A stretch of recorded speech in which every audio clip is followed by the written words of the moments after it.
Hello everyone, welcome to fantastic study. Guys I hope आप सभी लोग अच्छे होंगे।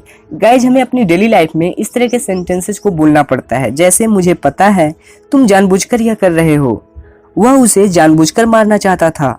मुझे पूरा यकीन है कि वह ये सब जानबूझकर मुझे गुस्सा दिलाने के लिए कहता है। मैंने ये जानबूझकर नहीं किया। तुम दूसरों को जानबूझकर चोट क्यों पहुंचाते हो? मैंने यह फैसला जानबूझकर लिया है। तो गाइज इस तरह के सेंटेंसेस को हम इंग्लिश में कैसे बोलते हैं, आज के इस वीडियो में हम इसी के बारे में जानने वाले हैं। तो गाइज चलिए फटाफट से जानते हैं कि इस प्रकार के सेंटेंसेस को हम इंग्लिश में कैसे बोलेंगे। तो फ्रेंड्स, इस प्रकार के सेंटेंस को इंग्लिश में बोलने के लिए हम जिस स्ट्रक्चर का इस्तेमाल करते हैं वो है डिलिबरेटली। गाइज डिलिबरेटली का इस्तेमाल हम तब करते हैं जब हम किसी काम को जानबूझकर करते हैं या फिर इंटेंशनली करते हैं, तो उस वक्त हम डिलिबरेटली का इस्तेमाल करते हैं।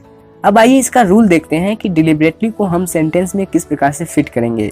तो गाइज इस तरह के सेंटेंस को बोलने के लिए जो रूल है वो आपकी स्क्रीन पर है, आप यहाँ देख सकते हैं। सबसे पहले आपको सब्जेक्ट लगाना होता है, उसके बाद आपको हेल्पिंग वर्ब लगानी होती है, और ध्यान रहे हेल्पिंग वर्ब टेंस के अकॉर्डिंग चेंज हो सकती है। इसके बाद आपको डिलिबरेटली का यूज करना होता है, उसके बाद आपको मेन वर्ब लगानी होती है, और यहाँ पर मेन वर्ब भी टेंस के अकॉर्डिंग चेंज हो सकती है। उसके बाद आपको ऑब्जेक्ट लिखना पड़ता है, और यदि अदर वर्ड्स है तो आप उसको भी लिख सकते हैं। तो गाइज ये रहा इसका कंप्लीट रूल, जिसके हेल्प से आप इस तरह के सेंटेंसेस को बना सकते हैं।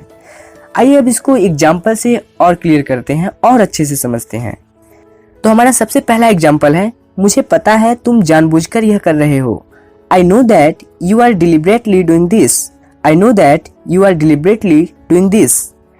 इस सेंटेंस को आप इस प्रकार से भी बोल सकते हैं। डिलिबरेटली को आप लास्ट में यूज कर सकते हैं, जैसे I know that you are doing this deliberately. I know that you are doing this deliberately.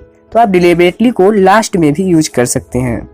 Next example है, वह उसे जानबूझकर मारना चाहता था। He deliberately wanted to kill him. He deliberately wanted to kill him. इस सेंटेंस को आप deliberately को लास्ट में यूज करके भी बोल सकते हैं, जैसे he wanted to kill him deliberately. He wanted to kill him deliberately. Like this. मुझे पूरा यकीन है कि वह ये सब जानबूझकर मुझे गुस्सा दिलाने के लिए कहता है। I am sure he deliberately says these things to annoy me. इस सेंटेंस को आप इस तरह से भी बोल सकते हैं, I am sure he says these things deliberately to annoy me. इसके बाद हमारा नेक्स्ट एग्जाम्पल है, मैंने ये जानबूझकर नहीं किया। I did not do it deliberately. I did not do it deliberately. इसके बाद नेक्स्ट एग्जाम्पल है, तुम दूसरों को जानबूझकर चोट क्यों पहुंचाते हो? Why do you hurt others deliberately?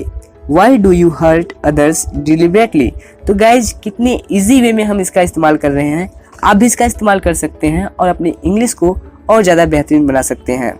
तो गाइज कैसा लग रहा है आपको वीडियो, कमेंट में ज़रूर बताइएगा। चलिए नेक्स्ट एग्जांपल देखते हैं। मैंने यह फैसला जानबूझकर लिया है। I have made this decision deliberately. I have made this decision deliberately. इसके बाद नेक्स्ट एग्जांपल है, उसने मुझे जानबूझकर धोखा दिया। He deliberately betrayed with me. He deliberately betrayed with me.